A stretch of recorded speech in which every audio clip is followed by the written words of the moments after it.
a Mayra Colache, que se encuentra con nosotros, investigadora, economista. Estás estudiando una maestría también, ¿no? Terminé el doctorado el año pasado. Muy bien. Francia. Y de la Facultad de Ciencias Económicas, Sí. que es una de las investigadoras que está a cargo de todo este trabajo. Y hablábamos de la importancia de poder sistematizar todos estos datos y generar políticas públicas. Con respecto a esos datos que veíamos, ¿qué detalles nos podés decir en esto de que seguimos en una brecha bastante amplia, por ejemplo, entre los hombres y las mujeres en el trabajo no remunerado? ¿Qué tenemos ahí para analizar, para aportar? Bueno, en primer lugar, esto de la ventaja que tiene Uruguay en tener la posibilidad de tener estas 3 encuestas de uso del tiempo, que es algo que es bastante atípico en términos de la información que tenemos en el resto de América Latina, aunque en los países industrializados en general tenemos más información de uso del tiempo. Son encuestas que son difíciles de hacer, que a veces son hasta difíciles de entender de qué es lo que nos están preguntando, cuánto tiempo destinaste ayer a realizar tal o cual actividad.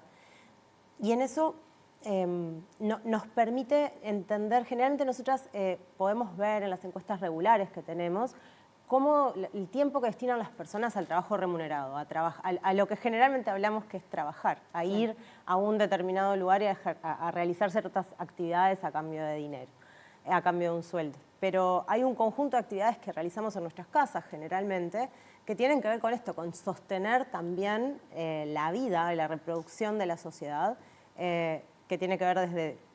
Nosotros compramos alimentos, pero esos alimentos no son comida. O sea, tenemos que transformar eso en algo que nos nutra y eso efectivamente es un tiempo de trabajo que destinamos a cocinar. También es un tiempo de trabajo que destinamos a estar limpias, a tener la ropa en condiciones y también todas las tareas que tienen que ver con el cuidado, que tienen que ver con ese sostenimiento de la vida misma. Entonces, estas encuestas permiten relevar esa información y permiten compararla en el tiempo y es súper interesante los resultados que encontramos en el trabajo porque muestran estas persistencias en estas desigualdades que tienen que ver con las diferencias entre mujeres y varones, con cómo nos especializamos, por decirlo de alguna manera, las mujeres y los varones en determinadas actividades, pero que esa especialización no necesariamente tiene fundamentos biológicos, por decirlo de alguna manera. O sea, no tenemos necesariamente por qué especializarnos en estas determinadas tareas y lo que vemos es que con el ingreso masivo de las mujeres al mercado laboral, que es lo que viene pasando en los últimos 20, 30, 40 años en Uruguay, también eso implica cierto retiro de algunas de las actividades de trabajo no remunerado que hacemos y los varones empiezan a hacer algunas tareas que antes no hacían tan masivamente. De todas maneras, la participación de las mujeres en el mercado de trabajo remunerado es inferior a la de los hombres, ¿no? O sea, trabajan menos tiempo. ¿Está vinculado a que sí nos encargamos del mayor porcentaje de las tareas no remuneradas? Y claro, el trabajo no remunerado es una de las principales restricciones que enfrentan las mujeres para el ingreso al mercado laboral. Y eso te das cuenta cuando por ejemplo, analizás las tasas de participación en el mercado laboral, efectivamente cuánto trabajan las mujeres por edades y por la cantidad y edad de sus hijos. Las mujeres que tienen hijos chiquitos se les hace mucho más difícil trabajar y no tiene que ver con el hecho de tener un hijo, o sea, la recuperación física después de un embarazo es muy corta. Para volver a estar en condiciones de trabajar, sino que tiene que ver con estas restricciones de cuidado y esta carga de trabajo no remunerado que está asociada a los hijos. Y como bien decíamos hace un ratito, esas desigualdades que vemos entre mujeres y varones no salen de la nada. Empiezan primero cuando vemos a los varones y a las mujeres solas, solteros y jóvenes, casi no hay diferencias en la cantidad de horas que dedican al trabajo no remunerado. Pero cuando se juntan, cuando pasan a tener una pareja y miramos a las parejas, ahí sí los varones pasan a realizar una cantidad mucho menor de trabajo no remunerado que lo que hacían cuando estaban solos, y las mujeres cubren, y a veces hasta más que cubren, esas tareas que no hacen los varones. Pero la diferencia gigante aparece cuando tienen hijos. En ese momento esas tareas de cuidado, que es verdad, tener un hijo implica un costo en términos, una carga mayor en términos de la cantidad de horas que tenemos que dedicar a hacer cosas en nuestra casa, pero esa carga está bastante mal distribuida entre mujeres y varones. Y lo que más nos sorprende cuando miramos estos datos es que cuando esos hijos se van del hogar, esa desigualdad se mantiene. No volvemos a los niveles en los que estábamos antes de tener nuestros hijos, a esa distribución capaz que un poco más equitativa entre mujeres y varones. Entonces hay algo en el hecho de tener hijos que cristaliza una desigualdad, que cristaliza una distribución de recursos, de tiempo entre mujeres y varones, que después no logramos recuperar, incluso cuando esos hijos ya no están adentro del Que es hogar. algo que también hablan mucho y se pone sobre la mesa en esta baja natalidad que tenemos y también en el retraso que tienen las mujeres en tomar la decisión de tener su primer hijo. Claro, y eso de hecho, hay ahí una de las cosas más interesantes que encontramos en términos ya no de las persistencias, sino de los cambios, que tiene que ver con que encontramos una caída del tiempo de cuidado entre el 2013 y el 2021. En promedio, los uruguayos y las uruguayas destinábamos unas 6 horas a las tareas de cuidado, a cualquiera de las poblaciones beneficiarias del cuidado, digamos, cualquiera de esas personas que reciben el cuidado, niños chiquitos, personas mayores con dependencia o personas con discapacidad dependientes, pasan más o menos de un 4 horas a más o menos unas 6 horas a más o menos unas 4 horas. Y en promedio, ¿no? Considerando también a las personas que no realizan estas tareas. Pero cuando miramos en detalle de dónde venía esta caída, tenía que ver con una caída en el cuidado de los niños más chiquitos, de los niños de 0 a 5 años. Y no solamente porque cae la cantidad de niños que hay para cuidar, que tiene que ver con esa caída de la natalidad que mencionabas y que se da en este periodo, entre el 2013 y el 2021, sino también con una caída en la cantidad de horas que cuidan quienes efectivamente están cuidando a niños chiquitos. Y eso es por digamos, la extensión de centros de cuidado, los CAIF, etc. Y lo que nosotros encontramos es que eso se concentra en los grupos demográficos donde se expandieron más los servicios de cuidado. Entonces, también habla de una necesidad no cubierta, de una necesidad de servicios o una necesidad de cobertura de este tipo de una corresponsabilidad, tal vez, entre el Estado y las familias en ese cuidado, y que efectivamente hubo una expansión gigante en este periodo, entre el 2013 y el 2021.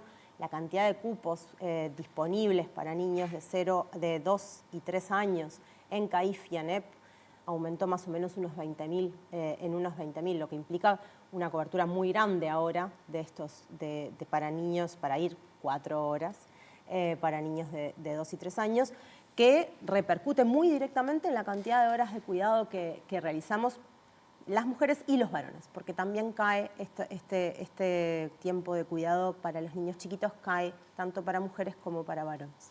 Y eso también hace que en ese número que veíamos que se pueda también aumentar el número de horas en trabajo remunerado, ¿no? Sí, de hecho, eso también lo vemos que en los hogares, especialmente las mujeres, los varones en general, especialmente los varones que tienen hijos, trabajan casi todos. Claro, eso no cambia. El espacio donde tenemos para aumentar el trabajo remunerado tiene que ver con las mujeres. Y lo que vemos es que en estos hogares donde hay niños chiquitos y hay mujeres y varones que están cuidando a estos niños chiquitos y aumentaron estos servicios de cuidado para estos tramos etarios, efectivamente es ahí donde también aumenta el trabajo remunerado. Desde la economía nos cuesta un poquito hablar de causalidad, o sea, necesitamos algunas cuestiones como más rigurosas para decir, bueno, efectivamente se debe, estamos segurísimas de que se debe a los servicios de cuidado, pero todo indica que están muy asociados, que tanto esta caída del cuidado, del tiempo de cuidado de los hogares, como este aumento del trabajo remunerado de las mujeres con niños pequeños, está asociado a este aumento de los CAIF, o esta expansión de CAIF y de ANEP para niños de 3 años. Claro, y ahí es donde decimos la importancia de tener datos para poderlo plasmar en las políticas públicas, ¿no? Que los resultados ahí se ven más allá de todo lo que decías y también de la baja natalidad y otros problemas que puede resolver, por ejemplo, ustedes marcaban una franja de las mujeres, cómo van atrasando ese primer hijo que llega hasta prácticamente los 39 años. Sí, y ahí hay muchas diferencias por niveles educativos. De hecho, una de las cosas que... Interior, ¿no? Claro, y eso también lo vemos, eso es otro como de los cambios que encontramos que tiene que ver con cierta asociación cada vez más. Las mujeres entre nosotras somos cada vez más parecidas. En el 2007 las mujeres por niveles educativos éramos muy distintas, que tenía que ver con esto, con la edad a la que teníamos nuestro primer hijo y con la cantidad de hijos que teníamos. Más recientemente, en el 21, empezamos a encontrar esta caída de la natalidad como saben, se concentra en los niveles educativos más bajos y eso se ve en los datos de uso del tiempo, lo cual es interesante porque tiene que ver con esto de en qué estamos usando nuestro tiempo las mujeres y los varones también, y que vemos que ese pico que encontrábamos o ese aumento en el uso, en el trabajo no remunerado que antes veíamos en edades bastante tempranas en las mujeres de niveles educativos más bajos, ahora se empieza a ver cada vez más tarde, lo que tiene que ver con este retraso de la edad a la que tenemos nuestro primer hijo y una cosa cada vez más parecida con las mujeres de niveles educativos más altos, que igual siguen teniendo, las mujeres con terciaria completa, igual siguen teniendo los hijos más grandes, más en el entorno de los 30, 35, mientras que las mujeres de nivel educativo más bajo tienden a tenerlo, antes los tenían más cerca de los 20, ahora lo tienen más cerca de los 26, 27 años. Para terminar, Mayra, ¿cómo hacemos para trasladar ese éxito que veíamos en ese salto abismal en los hombres de más de 60 años en esos cuidados o en el trabajo no remunerado, que puede ser una mezcla de todo? ¿Qué pasa ahí o cómo puede eso trasladarse para poder agilizar más cambios? Bueno, ahí lo que tenemos, o sea, ese es otro de los grandes cambios que encontramos que aparecían en el 2021 un conjunto de varones de niveles educativos altos y de más de 60 años que empezaban a partir de esa edad a participar mucho más del trabajo no remunerado en sus hogares. Y ahí nuestras explicaciones son muy variadas. En primer lugar, vemos que dentro de las actividades que hacen más, que antes hacían menos en comparación con otros años, son las tareas de cuidado en otros hogares, que puede tener que ver principalmente con el cuidado de nietos y de nietas. Por otro lado, cocinan mucho más.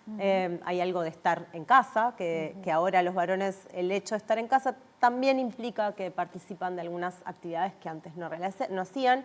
Y lo otro que encontramos es que también están más solos, o sea, el aumento de los divorcios hace también que haya más hogares de varones de 60, 74 solos, que encontrándose solos tienen que empezar a realizar algunas actividades que antes hacían sus parejas. Y en esto es una buena noticia, es una linda noticia que haya nuevas modalidades de retiro para los varones, que hayan nuevas actividades que encuentren disfrutables en sus casas. También disfrutar de participar de otras actividades que antes no estaban bien vistas o no estaban. Sí. No les preguntamos si las disfrutan, sabemos que las hacen, ojalá las disfruten. Puede ser algo para fomentar. Nietos era algo que los hombres no hacían en otros momentos de la historia. Pero hay como unos nuevos modelos, capaz, de cómo habitar el retiro para los varones, especialmente los varones más educados. Que tal vez podamos incluso desde los medios de comunicación fomentar y promover, porque hay mucho de esto que tiene que ver con las normas, ¿no? Con qué y las actitudes de qué entendemos que tiene que hacer una mujer y qué entendemos que tiene y que puede hacer un varón. Totalmente. Mayra, te agradecemos mucho por todo esto y seguro va a dar que hablar porque esto fue presentado, estos datos fueron presentados recién hoy, así que tenemos mucho tiempo para seguir hablando. Hasta aquí Noticias 5.